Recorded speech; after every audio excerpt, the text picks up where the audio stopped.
Welcome to the Accidental Experts podcast. I'm your host, Bryce Hamilton. I'm a licensed clinical social worker and a child and family therapist. I have been in practice for over 15 years, and I'm also a mom of 4. So I know the challenges both professionally and personally. I'm so glad that you're here today to grow your parenting toolbox. Please come as you are and be ready to learn. My goal is to make you the accidental expert so that you can raise healthy humans.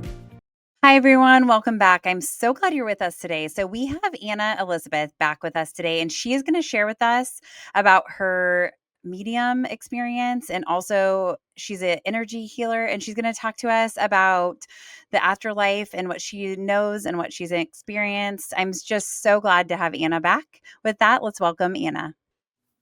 Thank you for having me back. It's good to Yes. chat again, Bryce. Yes. Okay. So let's start with for the audience that doesn't know you, and we're talking about a different topic than we did a little bit last time. Mhm. But talk to me about how you became a healer and what has led you on this amazing journey. I have always been a helper, even as a little girl, and ultimately the trajectory of how I wanted to show up in this world to help people kind of became what became the catalyst was when my firstborn son died Mm. 26 minutes after he was born due to unexpected delivery complications. And I had a 6-year and 10-month string of losses that followed, which included 2 second trimester miscarriages, 2 complicated but successful pregnancies, a 6-week psychiatric stay for severe depression, and one final pregnancy. 6 weeks before that child was born, I discovered my husband and my best friend were having an affair. After my son died and I heard those words, "I'm sorry he didn't make it," I had one thought, and that was I didn't want to spend a lifetime mourning him. And Mm. as those other losses continued over the next 7 years, I had one thought that really propelled me forward, and that was, how is it that some people go on to live happy, fulfilled lives following tragedy, mishap, or mayhem, while others succumb to drugs, despair, life avoid, or suicide? I relentlessly pursued that question and the thousands more that it spawned to find the answers to heal myself. And as I was accumulating all of these answers, there were themes that began to evolve. And I compiled all of that into a groundbreaking program I call the 5 Facets Philosophy on Healing. It is in a nutshell, the concept that we are all born with everything that we need to heal, no matter what we've been through, no matter our adversity. And so I started out as this academic with this program and sharing this. And then I started having what I call spiritual experiences that I was sort of dismissing because I was in my mind. They didn't make sense. There really wasn't scientific proof. And then around 2016, what I say is I got dropped into the deep end of the spiritual ocean. And it started with a massage therapist that I'd been with for 6 years.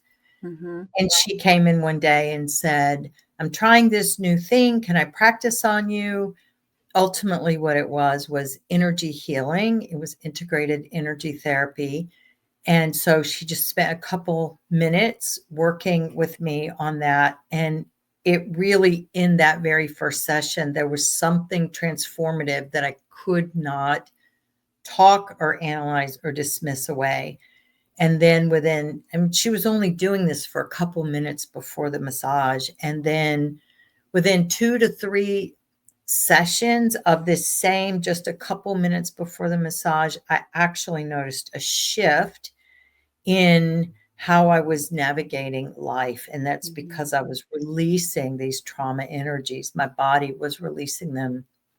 And around the same time, I started seeing spirits. I had seen my son, Gavin is his name. But I really thought it was just a figment of my imagination. And I had been seeing him a couple of times over the years and sort of dismissed it. And then I started having other experiences in seeing other spirits showing up when I was interacting with people. And it quickly became apparent that it was not a figment of my imagination. It was a real connection. And so all of these elements, coming back to your question, how did I become a healer? It was that trajectory and those experiences that now I use what I have. It's called a heal it your way approach to meet people where they're at. I have both the academic work that I use for the healing the human side of ourselves. And then I have these other aspects that I use to help us heal and navigate the spiritual or soul aspects of the self. Yeah, I'm so excited. Yes. Okay. Thank you so much for being here. Okay. So let's talk about so these interactions that you've had, how do loved ones on the other side describe their state of being? Do they talk about peace, awareness, connection in ways that could ease this fear of dying or this fear of what happens on the other side? Mm-hmm. So my personal experience is, and my belief is that when the soul transcends, when it ascends and leaves this physical body, there is no more pain, there is no suffering, there is no judgment. The souls can look back at their lives. They can see where their actions or words have impacted people in positive or negative ways, but there is zero judgment. It truly does come from a complete place and source of what I call divine love there. And this is a common question that I get from people who are hoping to connect or curious is, are they still ill? Are they still sick? Mm-hmm. Did they have pain crossing over, or are they still in pain? And that has not been my experience. When I do connect with souls, they show me how they were here in this lifetime. So I work as an evidential medium, which means I bring forth evidence that I couldn't possibly know about an individual and their connection to you. And that is so you can say, yes, I know who the spirit is. And then I bring forth a message. So in order for me to be able to create that evidence and give you that evidence, they have to show me who they were here. They show me things about their life. Sometimes they show me objects. I share this story often. I had one spirit come through for a man that I was doing a reading for. And the spirit showed me these fuzziest neon orange slippers that you've ever seen. And I get random things like that. And it turns out that it was when the soul was living, that was their favorite pair of slippers. And they still, the person the message was for still had them. So they show me their personalities. They show me things like if there was distance, if there was a disconnect in the relationship. I have no control over what they give me. It just they give me things from my frame of reference based on my experience, and then I use it to see how it resonates with you. Yeah. To answer your question. Yes, totally. Well, and I think, we don't want to imagine that the people that we love are suffering, right? And so I think all of us hope that that's the case. But it's hard sometimes to believe because maybe their life here has been so complicated or hard or painful. And so I think that's something that does bring us peace. I can't speak for everybody, but knowing that people aren't suffering anymore is helpful. Right. And I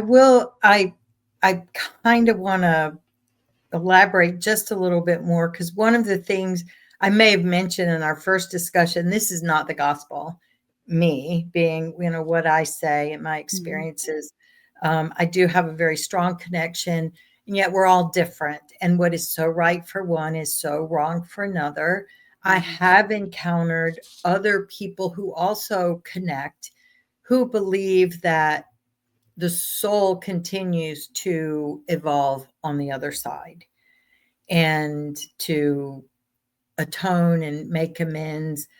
That has not been my personal experience. And the only reason I say that is for our people who are watching and listening. If they do start reaching out to other people, they may encounter someone like that.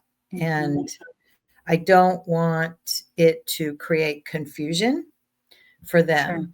Sure. But again, as I said, my personal experience in connecting is that there is no more suffering or pain and no judgment. Yeah. Okay, so when you do connect with individuals that have passed, what themes or messages do you consistently hear that might bring peace to those or comfort to those who are afraid of dying?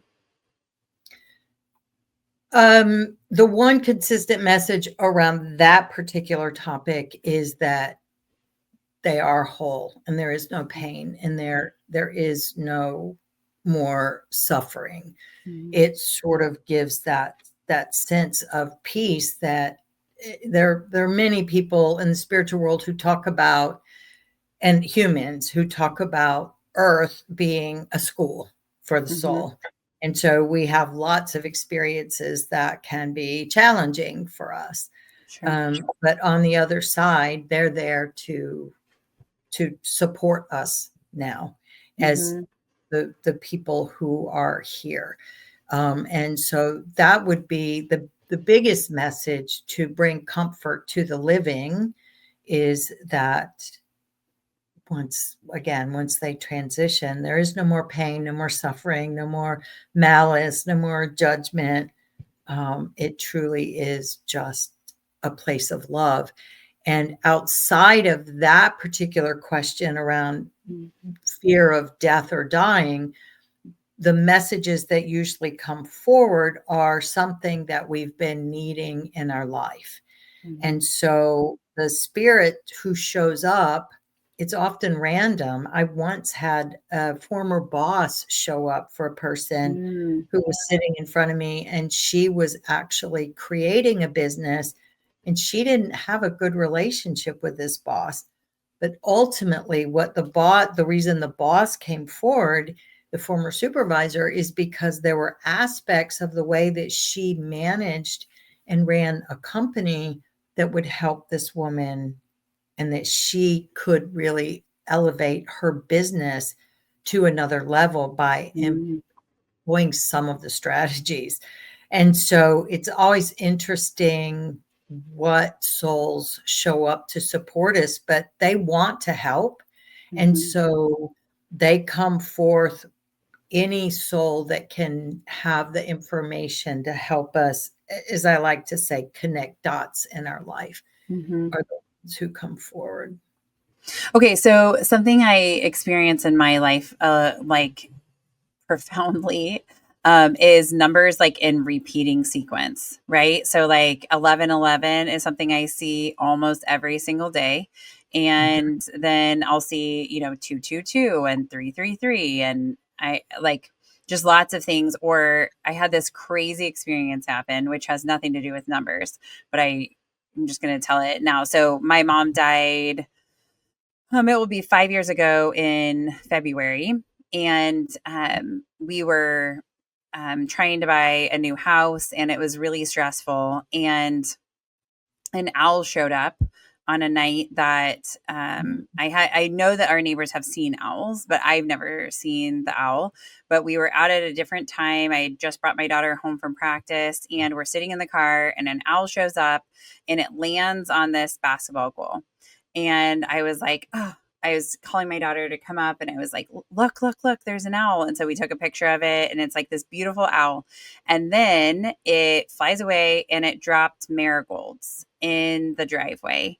And you and I looked up to know what marigolds symbolized, but I believe it was my mom, right? Whether that seems crazy or not, to me, it was my mom showing up to tell me like things are going to be okay, like this is going to work out, like.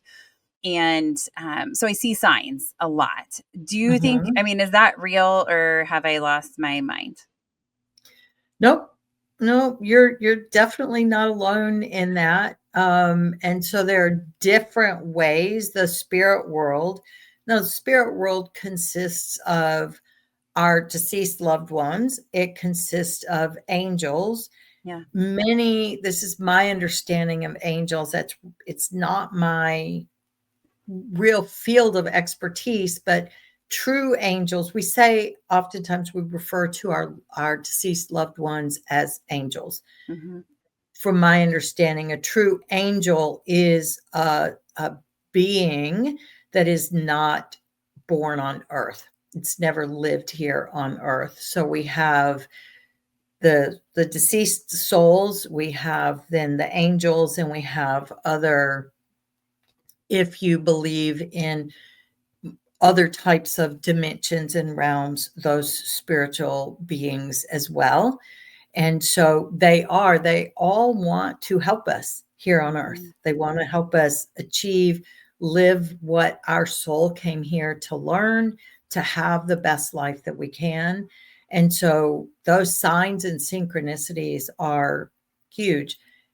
The angel numbers are the repeating numbers that you talk about, and there are a number of different sites that help you decipher what those numbers mean.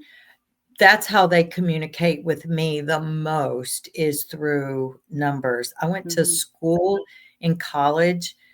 I started out as a mathematician because I loved math.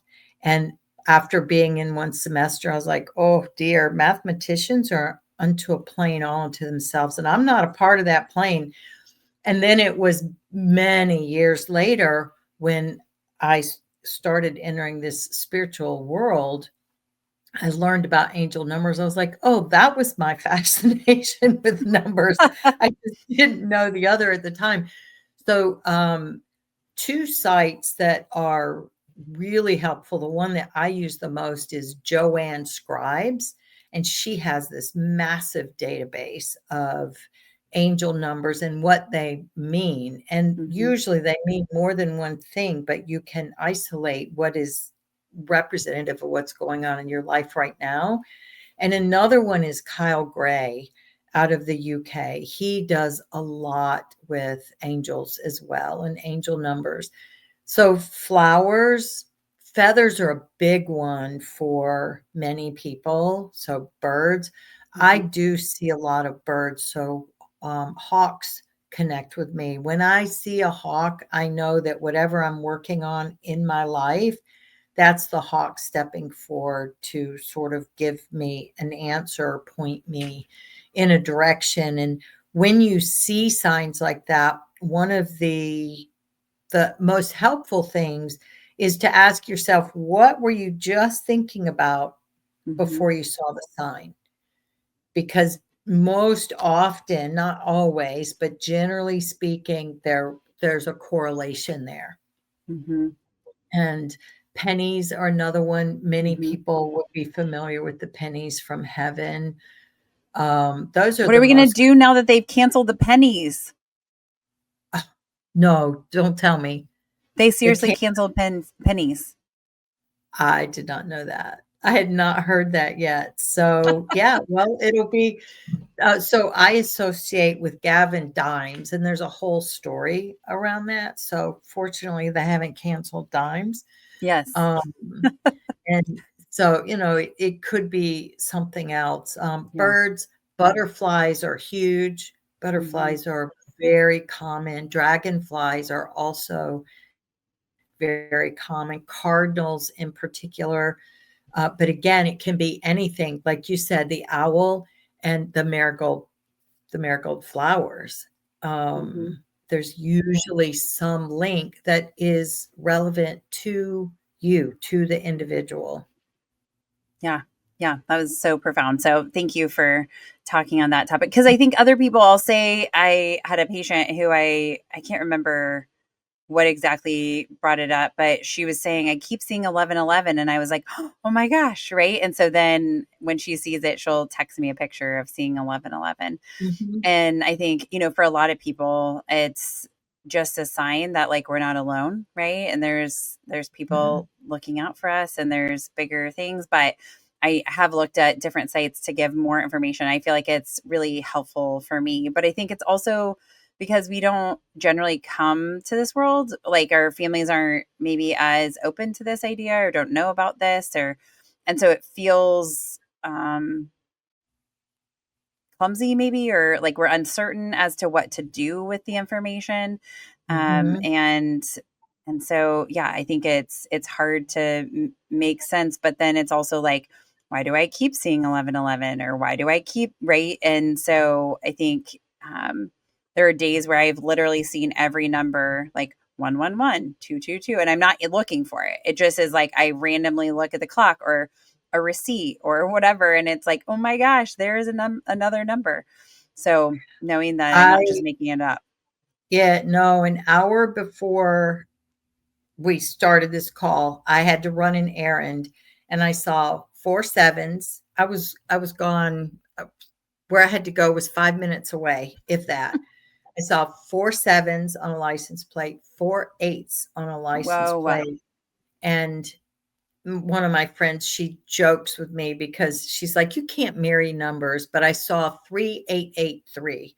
And so if you pair the numbers, that's 4 sets of 11. So 3 plus 8 is 11, right? So when you pair them, it's 4 sets of 11. And I was just like, and it does, it, it happens frequently. And I'm just being guided to share this. So oftentimes we'll hear the angel numerology in sets of 3. So 444, 555, 888. My understanding is the greater the sequence. So if you have a group of 3 and then you go to a group of 4 or a group of 5 of the same number in a sequence, that escalates, elevates, magnifies the meaning of the message. And so for years, I was seeing the number 444, and I would look it up and it'd say the angels are surrounding you and supporting you. And so every time I would see 444, I would say, thank you. Thank you. And then I started seeing like 4 4s and then 5 4s and then 6 4. And so I would look it up and I would read the same message. The angels are surrounding you and supporting you. And then back in 2020, I was a driver for a lab, and I was passing this billboard that had 7 4s in the phone number. And I would pass it about 6 times a day. And I was like, what is it with this? And so I went back to the message to read it. And it says, the angels are surrounding you and supporting you. And this is paraphrased. And then it said, and they're waiting for you to ask for help. And those words like stood off the page. It was the same site that I'd always used, but I kept missing that they're waiting for you to ask for help. So the spirit world, as far as deceased loved ones and angels, they can't interfere in our life. So we've heard about divine intervention. That's a separate topic, just so we are all clear on that. But angels and deceased loved ones, they can't interfere on our behalf without us asking. And so for me, that's why it kept ramping up, is because they were trying to get my attention. They're like, we're here to help you, but you have to ask. Yeah. And what I've said is, I'm Capricorn. I have dual Capricorn in my chart, and I don't know much about astrology either, other than the Capricorn is the doer, right? Always in their head. And it's always been challenging for me to ask for help. And so I felt like for a couple of years, I was on training wheels. That was how I would describe it to people. Training wheels. It's like, what can I ask for help for? And that might sound silly, but you can literally ask them for help. And true story, the DIY furniture, every time I would do that, I would get 3/4 of the way or to the end, and I'd have to take them apart because I had something that was backwards or wrong.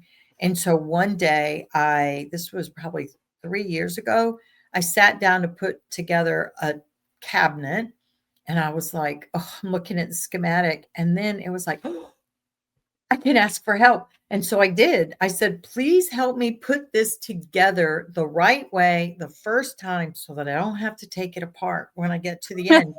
Yeah. And I put the first 2 boards on, and I went to put the third one on. And I was like, oh, I heard this, like, that's not right.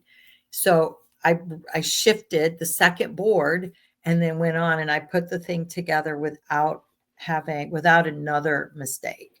Amazing. And yeah, so that is the key, is to ask them. And a little bit of a side tangent is also be specific. Mhm. So, like, help me put it together. Well, they'd help me put it together until I got to the end, right? Or help me put it together so I don't make a mistake. So Mm. the clearer you are in your ask and what you want, the better they're able to lean in and support you. Yeah. Well, that makes sense because I think sometimes we don't want help, right? Like just thinking about raising children, right? Like there are times where my kids will say, I can do this by myself. Like I don't need your help. And as their mom, I might really want to help, but they may not want my help. Mhm. Right. So I think that makes sense that they're honoring that space of like the independence or the autonomy of like being able to do things for ourselves. But then also being able to ask for help too. Yeah, absolutely. And we kind of touched on a lot of those tangents in our last conversation about building community and parenting and asking for help Mhm. and allowing help. Yeah, Yes. it's Yeah. Which can be very hard. That was something that I'm not a Capricorn. I'm a Cancer. But I did not do a very good job at asking for help until my mom died. And then I realized there was just a lot of things that happened where I could not do it by myself. Right. Like Mhm. I had to ask for help. I found myself in a situation where I had just had a baby and I also had cancer and just all these things were happening. And I was like, I'm going to have to ask for help. And then what was crazy was how many people helped. So many people helped. And they were like also thankful that I asked for help or that I was willing to accept their help Mhm. now. And it made my relationships with those different people so much stronger. But I would not have believed that before. I mean, it's not like I would have disbelieved that people like to help. I like to help, but like I would not have believed how deep those relationships could have come by me asking for help. Right. Yeah. Yeah, So profound. absolutely. Okay, so I think, something that when I read about people dying in the spirit world and the messages that they're trying to send us, or like the themes of what we're supposed to do, the thing that I keep reading or hearing about over and over is love and kindness. Do you hear that theme too? Um, that's So for me, that's just a natural part of my life. So if you look at my chart, just because you mentioned your Cancer, and again, I only know my chart, but I'm Cancer, Capricorn, Cancer, Cancer, Capricorn, Sun, Moon, Rising, and Venus. So I have a mirrored image of chart. And I learned about a year and a half ago, Cancer and Capricorn are opposite signs. Lucky me. So it's major duality in my chart. But love is, for me, it's the way that I really try to move through life in Mhm. general. But again, coming back to the souls that I've connected with, and my personal belief is that once we have ascended, the soul has left this physical body. Mhm. It is what I liken to pure divine love, which is love without condition, love without judgment. It is just a knowing, um, and a pure love. So yeah, I don't hear, I don't know how to really answer the question. It's just my belief and my experience with the souls that I've connected with. Yeah, there's just love out there. Yeah, totally. Mhm. Okay, so do you think that okay, so before I ask that, well, I'll ask this question first. There's so many that I have. So, do you think that when people are dying that they can hold on to this life for some reason? Can there be reasons that people kind of like stay here? What have you learned? My personal experience, both with us, an individual and different people that I've heard talk, different stories that I've heard. Sometimes the soul will hold on, the human form will hold on if other family members or loved ones are not ready to release them. Mm-hmm. And there's a particular story. There was a grandmother of a very dear friend of mine who was in a home, and my friend was going every day to see her. And she was half an hour drive. She was raising her children. I said, look, let me go once a week. On Mondays, I don't have work. Let me go and sit with Graham to help you out. And so there were several experiences with the woman, and she was getting ready. The one day she saw something, and I could tell she saw something, and she became a jet pilot. She was in a race and won this race. I mean, she just went through this whole story. At one point, she thought she was terrified to roll over in bed because she thought she had a baby. So she was reliving a lot of experiences.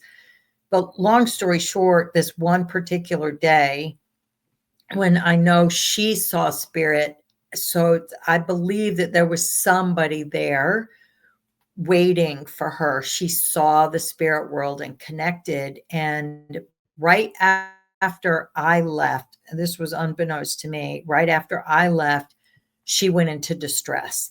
And the hospital called my friend and the family. They said, you need to come.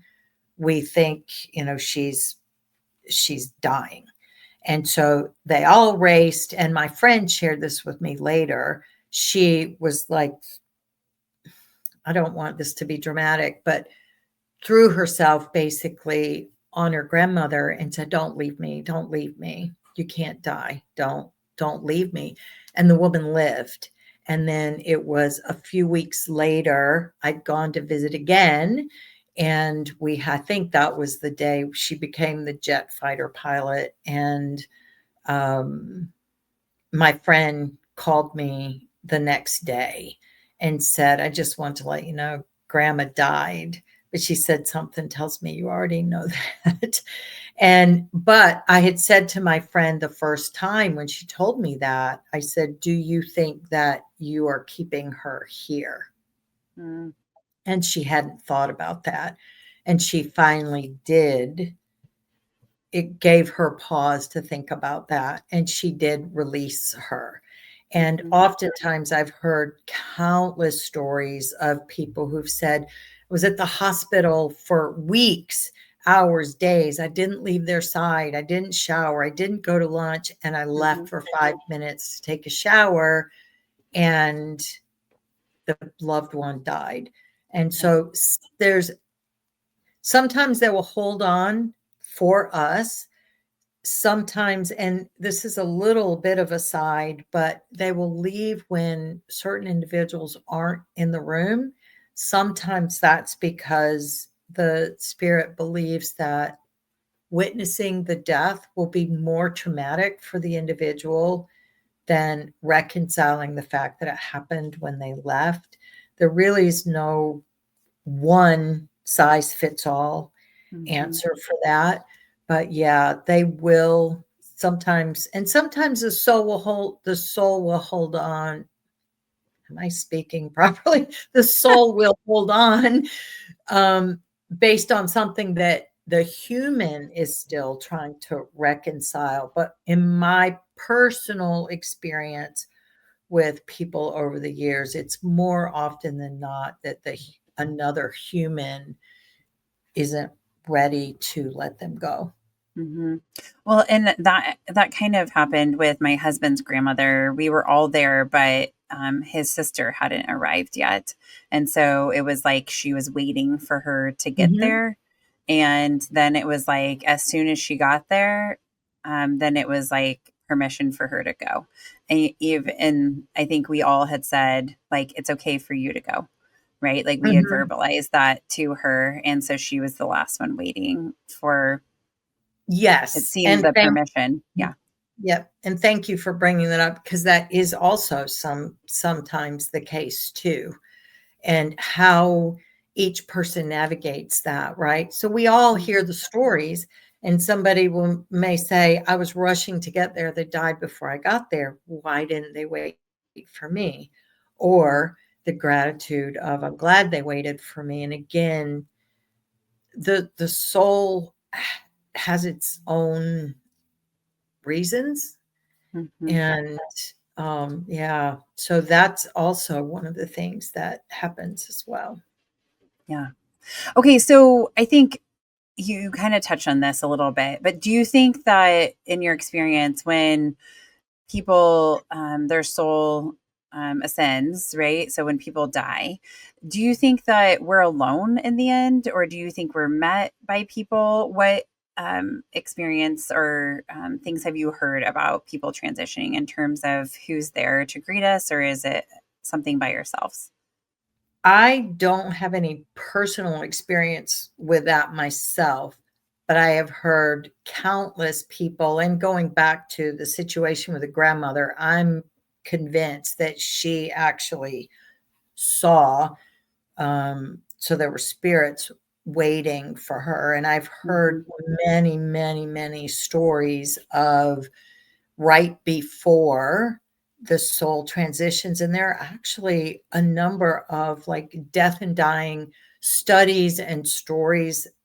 I can't cite any of them where they talk about that, where Hmm. the human will start talking to their deceased husband or their grandmother, or all of a sudden they're talking to them. Hmm. And so from the stories that I am aware of, there generally is another soul or group of souls there to welcome us home, Yeah. back to where we ultimately came from. Yeah. I think, I mean, I have had personal experience with this. And so when my grandmother died, I was in my grief and loss class in my master's program. And we were learning all kinds of things about the death cycle or process, and also like what people say happens, because as social workers a lot of us find ourselves in positions where we are supporting people in that process of dying Mhm. gracefully, Yeah. as much as we can. And anyways, so I we were reading different things and hearing other people's accounts, and my grandmother was sick and had been, her health had been deteriorating, and I would sit with her for lots of hours and just talk. But she, at towards the end, she was just, not very communicative. But then Mhm. she started talking to my grandfather, who had died when I was a young child, and she was like Coy, who was his name, and then she started talking, and it felt like I couldn't hear anybody else's names, but just the things I was like, oh, I think she's talking to her mom, and like just the things that she was saying. And I was like looking at her and I was like, okay, is this real? Like I'm literally learning about this in class, and is this real? But I mean it was real. Like she was really in that place, and then she ended up, I knew like in my heart that she was going to die that night. And so for myself, I couldn't be there. I just felt like I couldn't do that. It was going to be too hard on my heart. And so I had left, and she ended up dying that night. But it was like that life experience was beautiful, and just seeing that, and it gave me comfort. And then the same thing happened with my husband's grandmother, that she started talking to relatives, and it was beautiful. So, I mean, whether or not that was made up, it seemed very real to me. And from other people that I've talked to, that hospice social workers and other friends that are therapists and nursing homes and different things like that, Mhm. they continue to mimic this same experience. And so it Mhm. makes it feel even more real. I mean, it was real. It was happening right in front of me, but it just, to just affirm that what I was seeing was real. And I think it seems like lots of people have these experiences and then they don't know what to do with them. So they just kind of are like, okay, that was weird, and like push it away. Right. Instead of Mhm. using it as maybe a message that like things are okay, or that like there's beauty on the other side, or people there to greet us. Right. Yeah, it's one of the things that I've learned since I opened up to understanding the spirit world and receiving that and connecting. I didn't have, this was not in any way, shape, or form a part of my growing up. It Mhm. actually was not something that was, and in many faith-based organizations, it's still not received well. And so I had to navigate a little bit of that. But oh, I forgot where I was going with that. Oh, just Um, I think we were just talking about people dying and having peace in that, and yeah, the and spirit and world.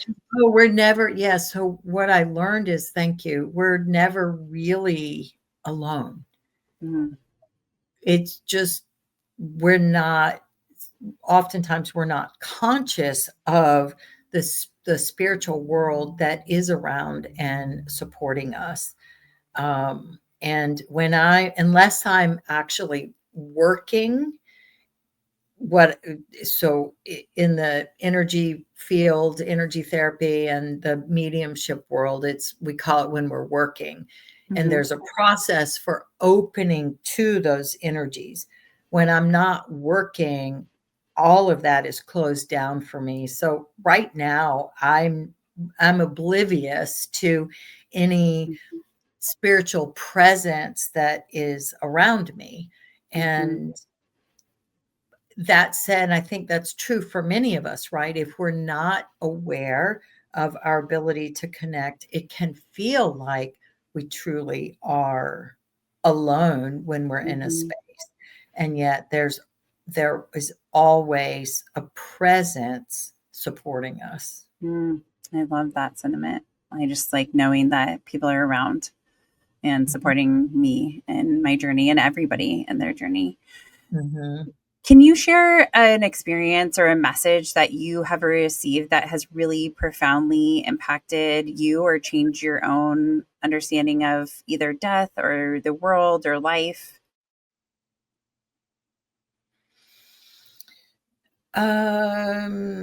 Wow. Okay. A personal experience.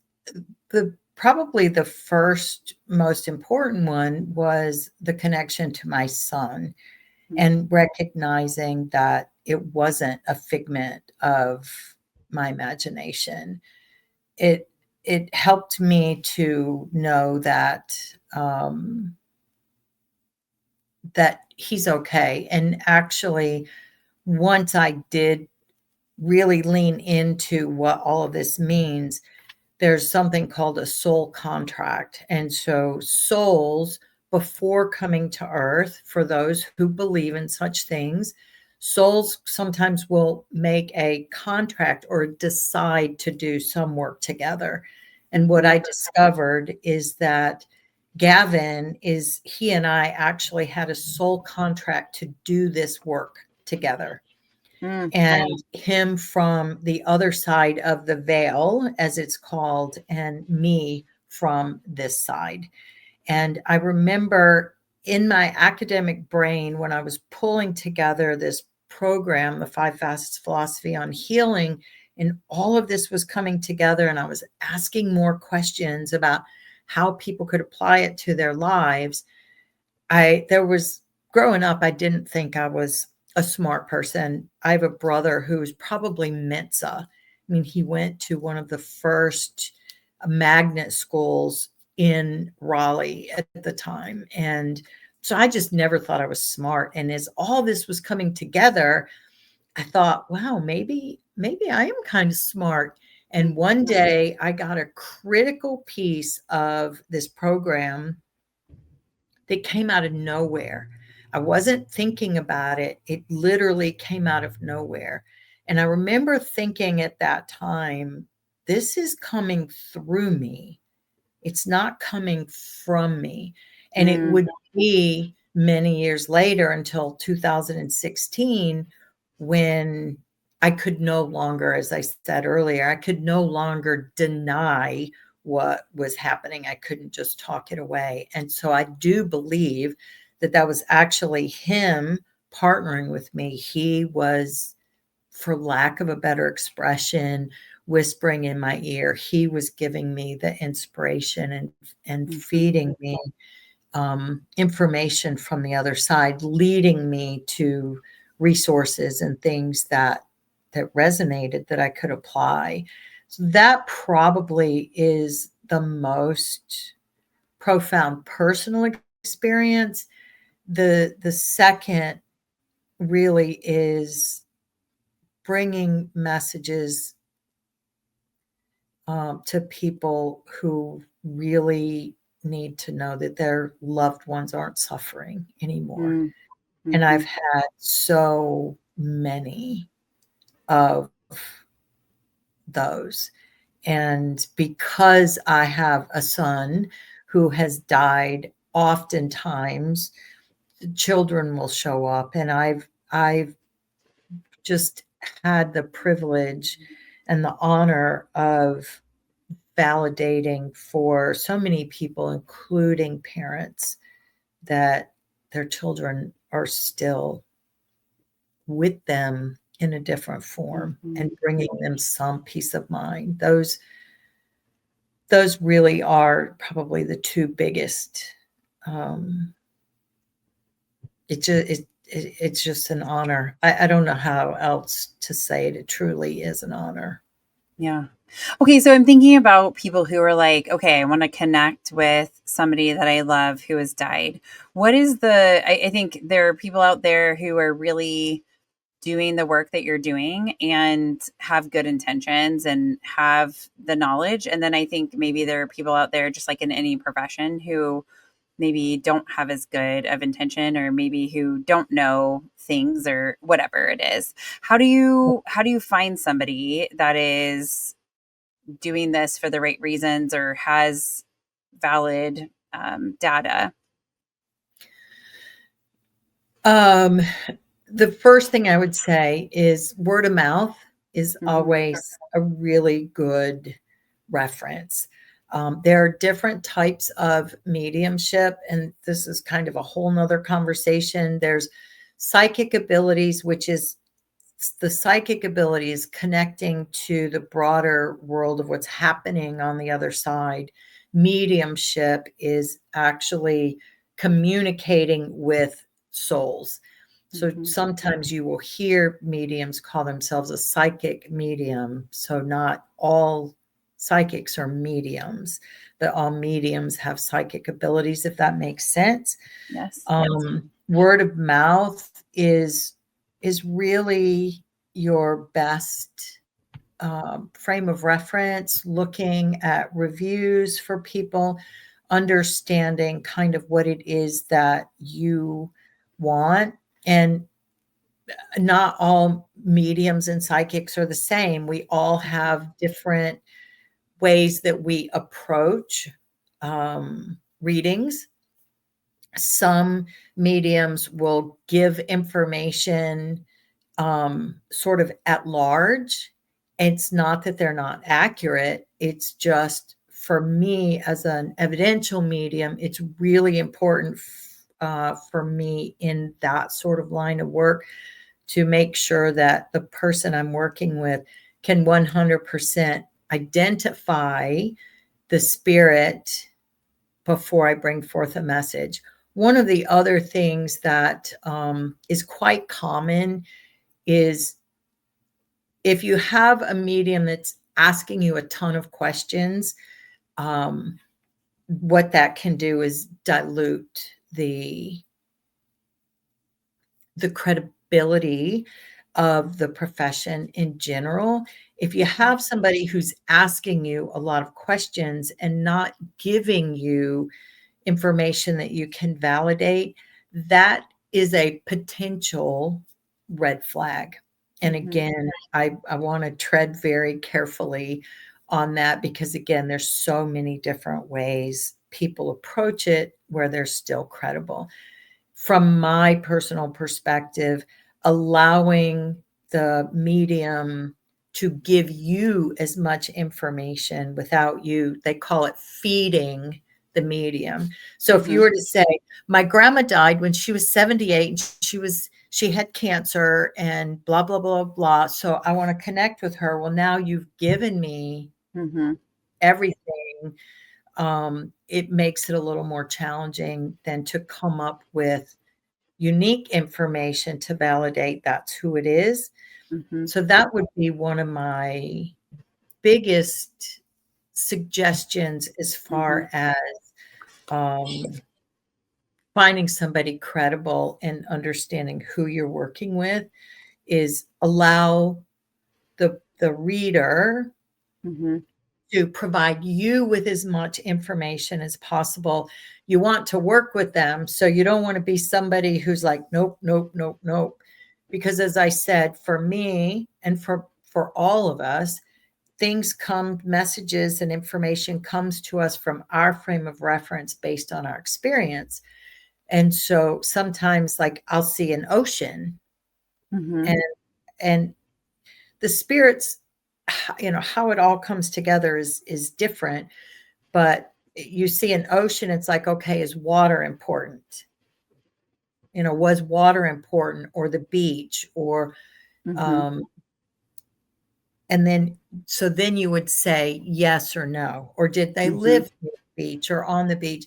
That way you can validate the information without closing down, because if you shut down and don't interact, that can also block the information coming through. So it's a really multifaceted answer to that question. Well, and I think it's hard because, when you're somebody who doesn't have the same abilities or has not ascertained those abilities, I think, we're saying we don't know what we're doing, right? And my inclination would be tell you all the things. I really want to connect with my mom and blah, blah, blah. And this is what happened. And right, because I'm trying to get that, but it makes sense to give less information so that that would be more credible to me, to be like, oh, I didn't tell them anything, right? And so then they're telling me stuff about her so that she can present things to them, if that's even who comes, because I don't think you can choose who it is that shows up. Generally speaking, as I mentioned earlier, the spirits who show up are the ones that can help us with something we're going through in our life. And more often than not, we don't have a say in who shows up. Now, this is one situation I have had some good measure of success. I have had people come to me and they say, I want to connect with my mom. Or I'll have a friend reach out and say, or a friend of an individual. So I'll have someone else reach out and say, I have a friend whose son is deceased, or mother or father or whomever, and they really are struggling and want to connect. Do you do that? In that particular case, this is how I work. I will say to that person, schedule a 30-minute session, not an hour. And there's two things I want from you. I want the name of who you want to connect with and the relationship to you. Because what I do then in that situation is I try to call that specific spirit forward. I always, my disclaimers always, I don't have any control over who shows up. So there's no guarantee. But that way I can honor my client's investment and I'm forthright with them. And so in that particular case, I have asked for those two things and then try to call that person forward, that spirit forward. And I'm happy to say I've had good success with that. It's just not something that I want to say for myself or anybody else that it will always be the case. Sure. There's this saying that the spirit knows better than we do what we need, and sometimes that can be infuriating. So Sure. there is a little leeway in that. Yeah. Okay. So how do you, like, let's say that people are maybe not going to use somebody who is psychic or who can connect with Mhm. afterlife, right? So how can we do that in our own lives? Like, what can we do to connect with the people that have died, or maybe our guardian angels, or other spirits that are looking out for us? Are there other ways that we can connect with them? Yeah, that's such a beautiful question. We all have the ability to connect, and how that works for us is each one of us is unique and different. Number one, you can talk to them. You can talk to your loved one. You can talk to your angels. If you believe that you have a spiritual team or spirit guides, you Mm-hmm. can talk to them as well. You can ask them questions. It, generally speaking, broad brush, it's best to be someplace where you're quiet, where you don't have a lot of distractions going on, where you can sit, and especially for people who are new to this, and trying to connect, where the world around you is quiet and still, and then ask. Now, one of the things that I always tell people is, if you ask a question from your deceased loved one, sometimes we'll get an answer right away. Sometimes it'll be later, like that random piece of information that I've been seeking that dropped in, right? Mm-hmm. Mm-hmm. Um, Most often, if we don't get it through a sign such as a feather or a bird or pennies, which, hold on to your pennies, folks.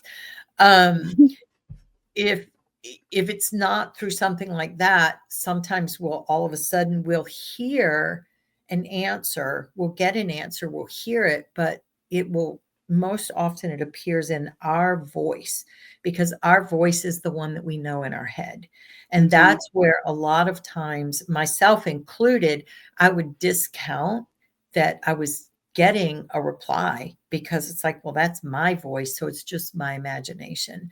Mm-hmm. So trusting that you're asking a question from an individual, and if and when you get that answer, trusting that it's coming from them, not from you.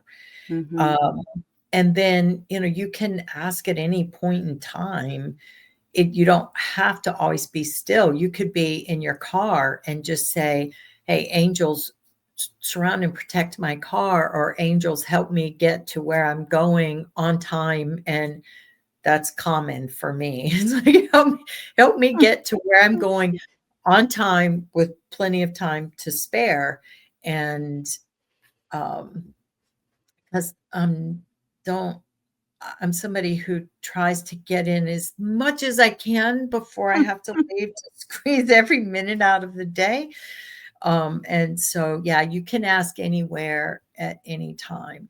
Oftentimes, though, again, in that stillness, especially, well, for most of us, not just people who are just beginning, it's in that stillness where we can really gain the greatest, um, hear and feel. Now, that's another thing. So sometimes people will hear things, sometimes they'll feel things in their body, and that's important to recognize. So you might ask a question, and oftentimes you'll hear many people say this, like they got the goosebumps or the chills when somebody Mm-hmm. said something. So it's a feeling. Oftentimes, what I describe that as is spirit validation. So if I'm asking a question and all of a sudden I get chills, it's like, oh, okay, that's I'm getting validation from spirits. That is one way that people also will experience, by feeling things in their body. Mm-hmm. Is there a way that we can ask questions that gives spirits a better chance of answering it? Because I think sometimes it's like, will I get this job, or will this thing work out, or whatever it is. I think sometimes it's, what if they're saying no? Right? Like, it's like, okay, so how do we put space to that? Or is it that we don't ask So, questions like that? so that's an individual preference. And I know many people who do what I call futuristic, right? So they give Mm-hmm. futuristic messages. That's not something I personally do. The reason that I prefer not to get into the future is because, in my experience, we have free will, right? We as Yeah, humans have sure. free will. So any message that I get that's about the future is relevant with you and I sitting here right now in this moment across from each other. The second we get up and part ways, you could go left instead of right, and that could Sure. change. Now, there are many, many psychics and spiritual mediums who have do that, and they've been spot on. The other reason for me is science itself has proven, last I knew, 11 dimensions in the human form. And the way I kind of understand that for myself, it's like if you think about an alternate ending in a play or a movie. So there's different outcomes in different dimensions based on what the spirit is doing in that dimension, how we are engaging as human in those dimensions. That's another tangent. But um the for me, and again, I just invite each person to find out, take what resonates with you Mm-hmm. and create your own tapestry, as I say. The more specific we can be about what we want, like that DIY furniture that I did, the better we're going to have the ability for them to help support us. If we ask a question about, are you going to get this job? Spirit knows, this is how I understand it. Time only exists in this realm. Mm-hmm. So up there, everything is happening simultaneously. Past, present, and future doesn't exist. It's just all one big like timeline. And so they know that that particular job for you isn't what's best for you. There's something better aligned for you for a whole bunch of reasons. And so asking them, am I going to get this job? Sometimes the answer might be no, Mm-hmm. because there's something better. And one of the things to for us to try and do as humans, and again, this is kind of another tangent, is to have as few expectations about an outcome as possible. The more expectation we have and resistance that we put against something, like this job isn't coming together, I have to have this job, I want this Mm-hmm. job, I need this job. What we're doing is we're actually in, and this is more energy than mediumship, but we're now in an energy that's a lower vibration. And the lower our vibration, the harder it is for the spiritual world, the universe, as I call it, to support us. Okay. Yeah. There's So so keep many things. I mean, I think, that. yeah, there's like so much. I'm like, we could have 27 more conversations about this, and we definitely could. I think, is there something that you feel like I haven't asked that I should ask that would give people either peace or comfort or understanding about spirits, angels, loved ones who have died? Oh, wow. We covered a lot of ground We and then a did. few other tangents. Um, I guess my biggest thing for each person is to really lean into where you are, what you believe, where you are right now. Be open to as much curiosity as you are able to. Ask questions, reach out. There's so many wonderful resources out there. You mentioned before we started recording the book that you recently read that I've heard of dozens of times, Many Lives, Many Masters. There's another one, The Signs Untethered by Soul. Laura Lynn Jackson is great too.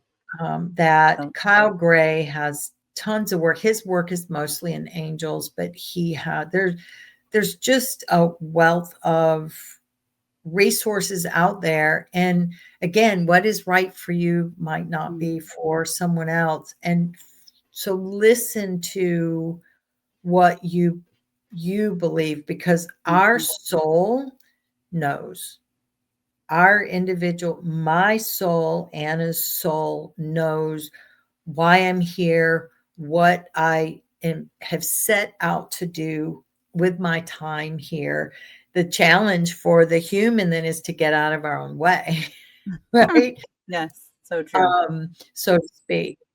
But the soul, our soul knows, your soul knows what its plan is and what its goal to accomplish in this world is. And I have a personal belief that the soul comes here for 3 reasons. One is to learn particular life lessons through experience. 2 is to serve the world around us in some capacity. And 3 is to ascend. Each time we do 1 and 2, we ascend in this human form. And our ultimate ascension is when this physical body dies and the soul returns home. And so my biggest sort of suggestion and recommendation would be lean into what feels right to you. Be curious about other things.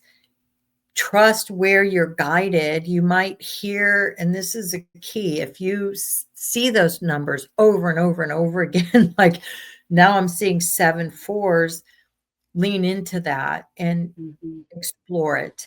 If you hear the same book title over and over and over again, it could be your spiritual team saying, hey, there's something in that book for you to help you with your ascension, with your growth, with your personal development. And oftentimes we dismiss those. So that would be probably, my biggest recommendation is to lean into those things and then get curious about them. Yes. Yeah. Thank you so much for this conversation today. It has been delightful. Thank you. It really is a pleasure. Thanks again, Anna. I know that I love this conversation. I hope that you guys also enjoyed this conversation or taking away pieces of this about how to incorporate our spirit world into this life that we're living here on earth. And that if you've lost people, that people have died that you love, that this has helped you to feel more comforted about their death and that they're still with us. With that, I will say thank you so much for your time today. If you think that somebody could benefit from this episode, would you share it with them? Because I know that that might be a blessing to them. If you would also like and subscribe to our show, follow us on Facebook, Instagram, TikTok, and YouTube. And also, as always, keep the emails coming for future topic suggestions to accidentalexperts@gmail.com. Have a wonderful and blessed day. Some words from our legal team. The information presented in this podcast is not intended or implied to be a substitute for appropriate professional advice, diagnosis, or treatment. All content, including text, graphics, images, and information contained on or available through this podcast, is for general information purposes only. This podcast makes no representations and assumes no responsibility for the accuracy or information on or available through this podcast, and such information is subject to change without notice. You are encouraged to confirm any information obtained through this program with other sources and review all information regarding any condition or treatment with the appropriate professionals. What we're saying is, yes, I am a real therapist, but I'm not your therapist.